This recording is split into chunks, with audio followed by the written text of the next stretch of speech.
प्रिय छात्रों, हिंदी के इस शिक्षण सत्र में आपका हार्दिक स्वागत है।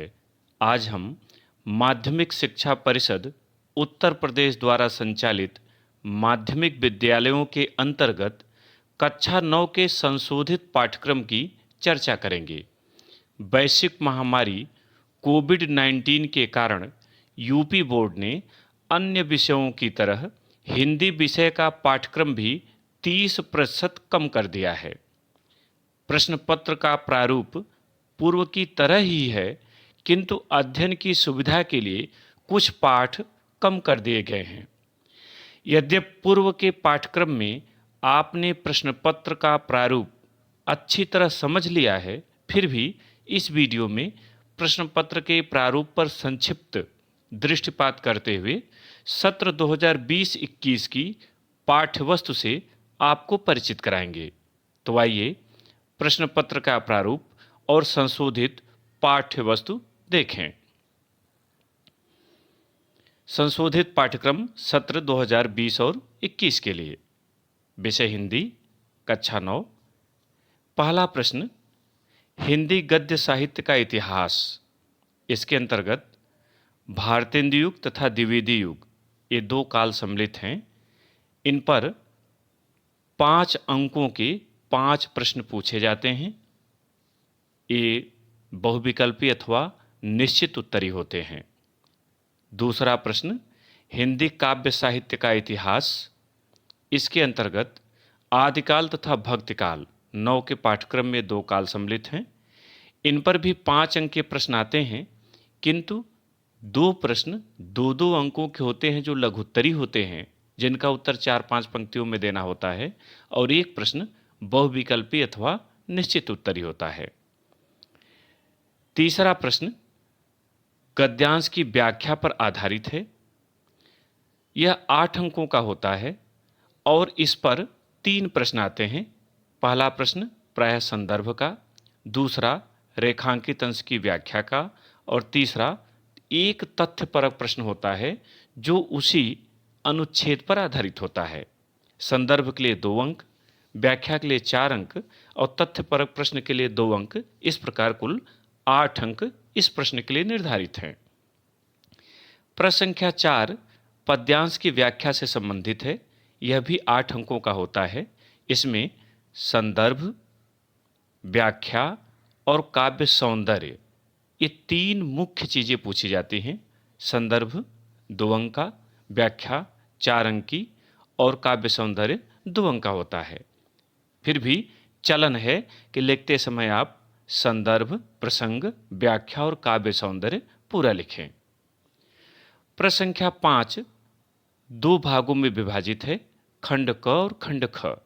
खंड क में लेखक परिचय, प्रश्न पत्र में दिए गए लेखकों में से किसी एक का जीवन परिचय और रचनाओं का आपको लेखन करना है। यह 3 अंक का होता है। खंड ख कवि परिचय, प्रश्न पत्र में दिए गए कवियों में से किसी एक का जीवन परिचय और कोई एक रचना लिखनी होती है, अर्थात जीवन परिचय और रचनाएं। यह प्रश्न भी 3 अंक का होता है। प्रश्न संख्या 6 संस्कृत का गद्यांश अथवा श्लोक का संदर्भ सहित हिंदी में अनुवाद लिखना होता है। यह 5 अंक का होता है। 1 अंक संदर्भ के लिए और 4 अंक हिंदी अनुवाद के लिए दिए जाते हैं। प्रश्न संख्या 7 2 खंडों में विभाजित है। खंड क संस्कृत खंड से कंठस्थ एक श्लोक का लेखन, ये 2 अंक का होता है। संस्कृत में जो पाठ दिए गए हैं उनमें से कोई एक श्लोक आपको लिखना होता है। ध्यान रहे कि वह श्लोक पाठ्यक्रम में आया हुआ नहीं होना चाहिए। खंड ख संस्कृत खंड के पाठों पर आधारित 2 अति लघुत्तरी प्रश्नों का संस्कृत में उत्तर, माने दिए गए प्रश्नों में से 2 प्रश्नों का आपको संस्कृत में उत्तर लिखना होता है। इसके लिए 2 अंक निर्धारित हैं। 8वां प्रश्न काव्य सौंदर्य के तत्व से संबंधित है। इसके अंतर्गत रस, छंद और अलंकार आते हैं। यह 3 भागों में विभाजित है। खंड क रस, आपके पाठ्यक्रम में श्रृंगार एवं वीर दो रस सम्मिलित हैं। इनका स्थायी भाव, परिभाषा, उदाहरण एवं पहचान, इनमें से कोई भी प्रश्न आपसे पूछा जा सकता है। 2 अंक का होता है। खंड ख छंद, चौपाई एवं दोहा, ये 2 छंद पाठ्यक्रम में हैं, यह भी 2 अंक का होता है। लक्षण, उदाहरण एवं पहचान से संबंधित प्रश्न पूछा जाता है।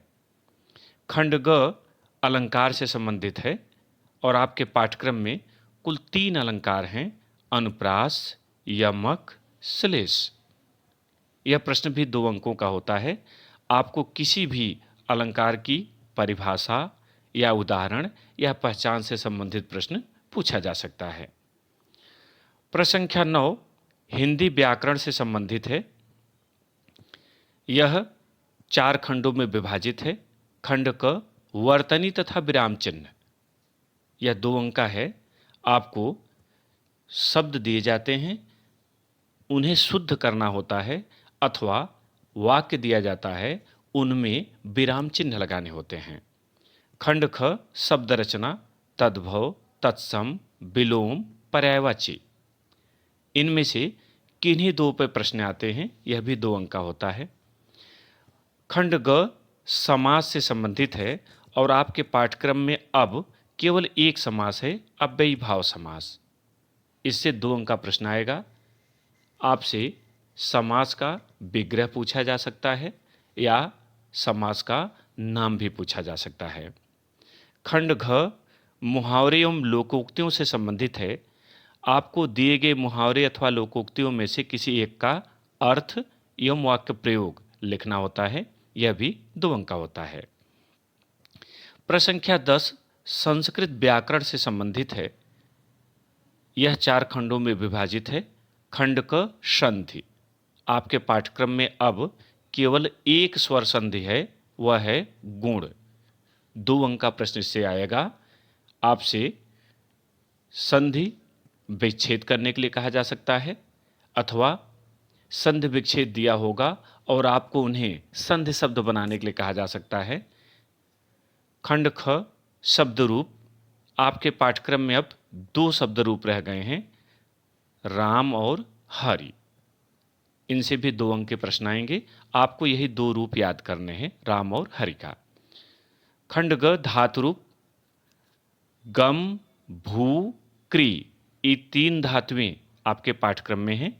इन पर आधारित 5 लकार लट, लृट, लंग, लोट व विधिलिंग लकार आपको पढ़ने हैं, याद करने हैं। इन पर कहीं से भी प्रश्न आपसे पूछा जा सकता है। 2 अंक का यह भी प्रश्न है। खंड घ हिंदी वाक्यों का संस्कृत में अनुवाद, दिए गए हिंदी वाक्यों में से किन्हीं 2 वाक्यों का आपको संस्कृत में अनुवाद करना होता है, इसके लिए भी 2 अंक निर्धारित हैं। 11वां प्रश्न एकांकी से प्रश्न है। यह प्रश्न 3 अंक का होता है। दिए गए प्रश्नों में से किसी एक का आपको उत्तर लिखना होता है। एकांकी का सारांश पूछा जा सकता है, कहानी कला के दृष्टिकोण से समीक्षा पूछी जाती है या प्रमुख पात्र का चरित्र चित्रण पूछा जा सकता है। इनमें से एक ही प्रश्न का आपको उत्तर देना है। प्रश्न संख्या 12 पत्र लेखन से संबंधित है और अब आपके पाठ्यक्रम में केवल एक भाग है, वह है प्रार्थना पत्र। यह 4 अंकों का है। इस प्रकार इस 70 अंकों की आपकी लिखित परीक्षा हुई। 30 अंक आपको आंतरिक मूल्यांकन के आधार पर दिए जाएंगे। इस तरह से 70 की लिखित परीक्षा, 30 अंक आंतरिक, कुल 100 अंकों पर आपका परिणाम घोषित होगा। पाठ्यक्रम देखें। निर्धारित पाठ्यवस्तु गद्य के लिए अब गद्य के 6 पाठ रह गए हैं। पहला है मंत्र, मुंशी प्रेमचंद का। दूसरा गुरु नानक देव, हजारी प्रसाद द्विवेदी जी इसके लेखक हैं। तीसरा गिल्लू, महादेवी वर्मा। चौथा निष्ठामूर्ति कस्तूरबा, काका कालेलकर। 5वां तोता, रविंद्रनाथ टैगोर। और छठा सड़क सुरक्षा में यातायात के नियम, ये संकलित है इसलिए इसमें लेखक नहीं है। ये 6 पाठ आपके गद्य के पाठ्यक्रम में हैं जिन्हें आपको पढ़ना है। इन पर आधारित प्रश्नोत्तर और लेखक का जीवन परिचय आपको तैयार करना है। काव्य के अंतर्गत आपके पाठ्यक्रम में कुल 8 पाठ अब रह गए हैं। पहले कवि हैं कबीरदास, साखी शीर्षक की रचना आपको पढ़नी है इनकी। दूसरे मीराबाई, पदावली शीर्षक की कविता आपके पाठ्यक्रम में है। तीसरे रहीम, दोहा शीर्षक की कविता है। चौथा पाठ मैथिलीशरण गुप्त, पंचवटी। पांचवा जयशंकर प्रसाद, पुनर्मिलन। छठा सूर्यकांत त्रिपाठी निराला, दान शीर्षक कविता। सातवां हरिवंश राय बच्चन, पथ की पहचान। और आठवां संत रैदास, शीर्षक है प्रभु जी तुम चंदन हम पानी। काव्य से आपको व्याख्या लिखनी है, संदर्भ, प्रसंग, व्याख्या, काव्य सौंदर्य और किसी एक कवि का जीवन परिचय लिखना है। संस्कृत खंड के अंतर्गत अब 5 पाठ आपके पाठ्यक्रम रह गए हैं। पहला है वंदना, दूसरा पुरुषोत्तमः रामः, तीसरा सुभाषितानि, चौथा परमहंसः रामकृष्णः और पांचवा कृष्ण गोपाल नंदनः। इनमें से एक संस्कृत गद्यांश आता है और एक श्लोक दिया जाता है।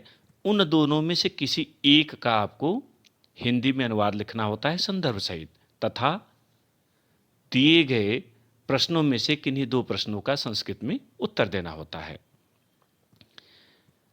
निर्धारित पाठ्यवस्तु एकांकी अब 2 ही एकांकी आपके पाठ्यक्रम में रह गई है।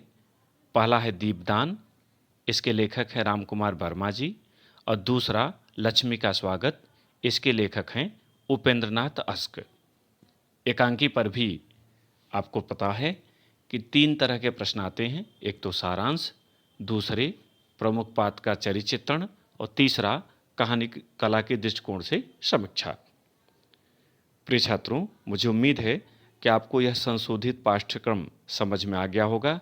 इसे अपनी उत्तर पुस्तिका में लिख लें और किताबें पुरानी ही चलेंगी, किताबें नहीं बदली हैं, तो आप उनमें से जो पाठ बदल गए हैं उन पर क्रॉस का निशान लगा दें, जिससे आप जान जाएं कि ये पाठ अब पाठ्यक्रम में नहीं है।